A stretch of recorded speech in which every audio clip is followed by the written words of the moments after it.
Padder sub division के चशोती क्षेत्र में 14 अगस्त को बादल फटने के बाद से बचाव और राहत अभियान बड़े पैमाने पर जारी है। भारतीय सेना, एनडीआरएफ, एसडीआरएफ, किश्तवाड़ पुलिस और स्थानीय वॉलंटियर के संयुक्त प्रयासों से लापता लोगों की तलाश का काम अब भी जारी है। आज एसडीआरएफ के कर्मियों ने लगातार हो रही भारी बारिश के बावजूद नदी के किनारे विभिन्न स्थानों पर तलाशी अभियानों को तेज कर दिया है। टीमें लापता लोगों का पता लगाने के लिए कोई कसर नहीं छोड़ रही हैं। बता दें कि केंद्र सरकार स्थिति पर बारीकी से नजर रखी हुई है। रक्षा मंत्री राजनाथ सिंह जो कल चशोती जाने वाले थे, खराब मौसम के कारण वहां नहीं पहुंच पाए। हालांकि उन्होंने जीएमसी जम्मू का दौरा किया, जहां उन्होंने घायलों से मुलाकात की और उन्हें केंद्र सरकार से हर संभव सहायता का आश्वासन दिया। 14 अगस्त की चिसोती की इस त्रासदी के बाद जिस प्रकार से रेस्क्यू, रिलीफ और रिहैबिलिटेशन का ऑपरेशन चल रहा है और जहां सैकड़ों लोग, सैकड़ों डिग्निटरीज, प्रतिनिधि वहां पे आए, जायज़ा लिया और सारी मशीनरी वहां पे लगी, जिससे मैं कहूँगा कि संतोषजनक ऑपरेशन अभी तक चल रहा है, चाहे रेस्क्यू का है, चाहे रिलीफ का है। लेकिन रिहैबिलिटेशन की जहाँ पे बात है, जिसमें मैं कहता हूँ कि आदरणीय प्रधानमंत्री जी बहुत ही चिंतित हैं इस त्रासदी के बाद। और आज 24 अगस्त को आदरणीय राजनाथ सिंह जी जो हमारे रक्षा मंत्री हैं, इन्होंने आज प्रभावित क्षेत्र का दौरा करना था और जम्मू से आगे आने के लिए उन्हें, चूंकि आज भारी बारिश का सामना करना पड़ा और हेलीकॉप्टर उड़ न पाने की वजह से उन्हें जम्मू ही रुकना पड़ा। जम्मू में उन्होंने गवर्नमेंट मेडिकल कॉलेज में हालचाल जाना, वहाँ पे जितने भी घायल लोग थे, और उसके बाद राजभवन में आके एक हाई लेवल की मीटिंग उन्होंने आयोजित की, जिसमें गुलाबगढ़ से हम लोग भी जुड़े थे। यहाँ पे सारे सिविल, आर्मी और पुलिस के ऑफिसर जुड़े हुए थे, सारे यहाँ से जुड़े हुए थे। और दूसरी तरफ से आदरणीय रक्षा मंत्री जी, उनके साथ उपराज्यपाल महोदय और डॉक्टर जितेंद्र सिंह जी के साथ आर्मी के ऑफिसर और सिविल ऑफिसर जुड़े हुए थे। एक बहुत ही कम्प्रीहेंसिव, जिसे व्यापक तौर पे चर्चा हुई इस त्रासदी के बारे में। डिविजनल कमिश्नर ने पावर पॉइंट प्रेजेंटेशन रखी, रेस्क्यू की बात की, रिलीफ जो बांटा है उसकी बात की, फर्दर रिहैबिलिटेशन की बात की। उसके बाद चूँकि मैंने भी जानकारी देनी थी, तो मैंने सारे इस त्रासदी की, इस आपदा की, इस डिज़ास्टर की जानकारी आदरणीय रक्षा मंत्री जी के सामने रखी और बिल्कुल ही संतोषजनक ऑपरेशन जो चला उसकी सारी जानकारी दी। लेकिन इमीडिएट जो हमारी डिमांड्स थी, जिस पर भारतीय जनता पार्टी पाडर ने भी कल एक मेमोरेंडम तैयार किया था, हमारे मंडल अध्यक्ष आदरणीय अर्पण राणा जी, हमारे डीडीसी के हमारे काउंसलर हरिकृष्ण जी और जितने भी प्रमुख लोग थे, डिमांड्स भी चुसौती के लिए काफ़ी रखी थी। जैसे नाला को दोनों तरफ से प्रोटेक्शन वर्क हमने करना है, ऊपर से वर्टिकली उसको कोई आरसीसी कंक्रीट वाल आनी चाहिए, फर्दर कोई इस प्रकार की घटना न घटे। वहाँ पे जितने लोगों के मकान गए, चूँकि पहले ही आदरणीय उपराज्यपाल महोदय जी ने कहा है कि एक सीएसआर में मैं सबके घर बना के दूंगा, लेकिन इनको और राहत राशि मिले, ये भी हमारी डिमांड थी।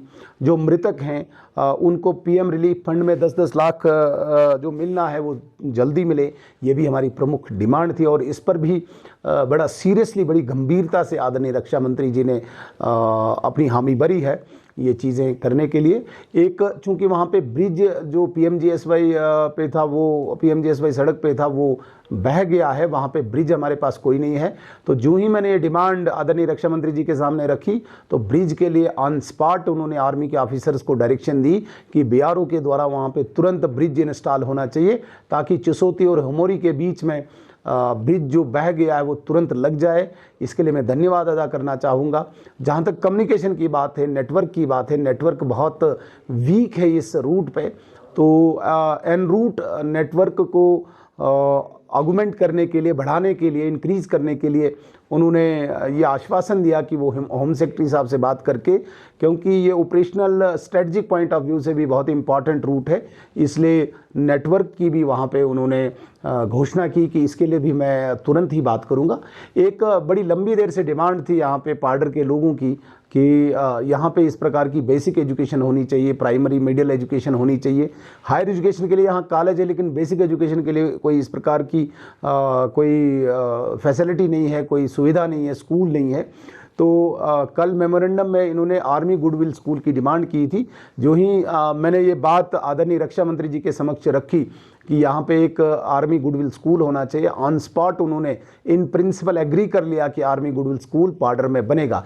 ये एक बहुत बड़ी उपलब्धि है, ये एक बहुत बड़ी अचीवमेंट है पाडर के लोगों के लिए, चूँकि त्रासदी से ये जूझ रहे हैं पाडर के लोग, लेकिन थोड़ा सा इनको ये इस चीज़ से थोड़ी सी संतुष्टि होगी कि आने वाली पीढ़ी यहाँ पे पढ़े। इसके लिए आर्मी गुडविल स्कूल, जो आर्मी गुडविल स्कूल खुद आर्मी रन करती है, चाहे स्ट्रक्चर हो, फैसिलिटी हो, फैकल्टी हो, और एक लेवल तक लाने के बाद वो हैंडओवर करती है किसी ऑर्गेनाइजेशन को, जैसे केंद्रीय विद्यालय संगठन को है।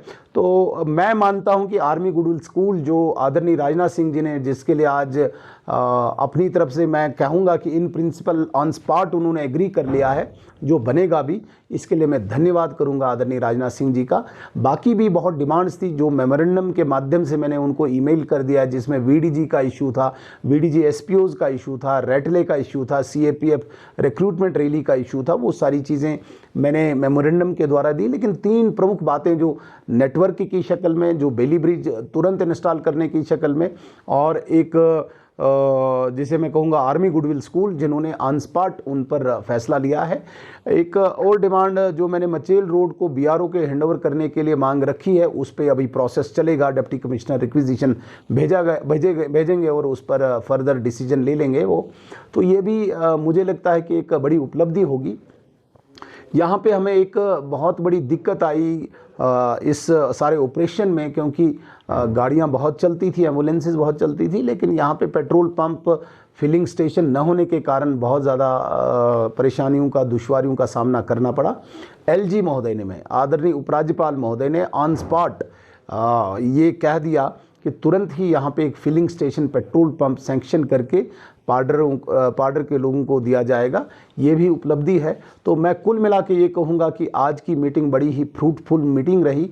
मैं धन्यवाद करूँगा आदरणीय राजनाथ सिंह जी का, और उनके द्वारा जो संवेदना आज प्रकट की, सबसे पहले मीटिंग से पहले ही उन्होंने मृतकों को एक श्रद्धांजलि अर्पित की, और जितने भी इसमें गंभीर रूप से घायल हैं, जितने भी परिवार इस पूरी आपदा में, त्रासदी में शामिल है, उनके प्रति संवेदना प्रकट की। मैं उनका मैसेज आपके चैनल के माध्यम से सबको देना चाहूँगा कि राजनाथ सिंह जी आदरणीय प्रधानमंत्री जी की गंभीरता को भी प्रकट कर रहे थे, संवेदना भी प्रकट कर रहे थे, और उन मृतकों को श्रद्धांजलि भी देंगे।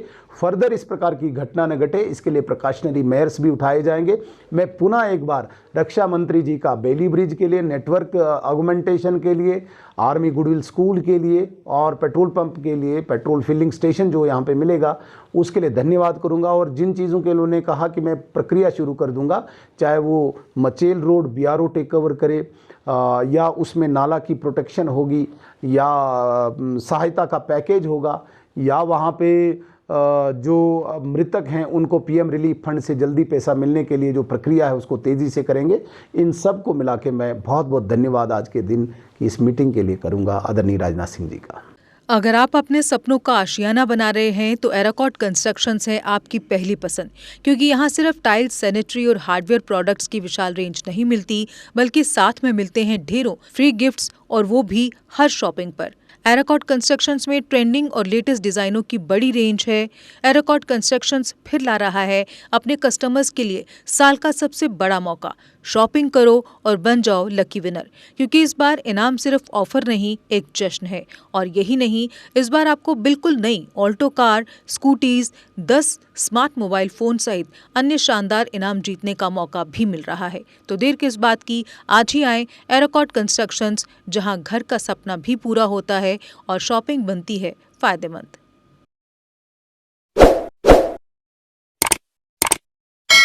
जम्मू कश्मीर की खबरों के लिए जुड़े रहिए JK अपडेट के साथ।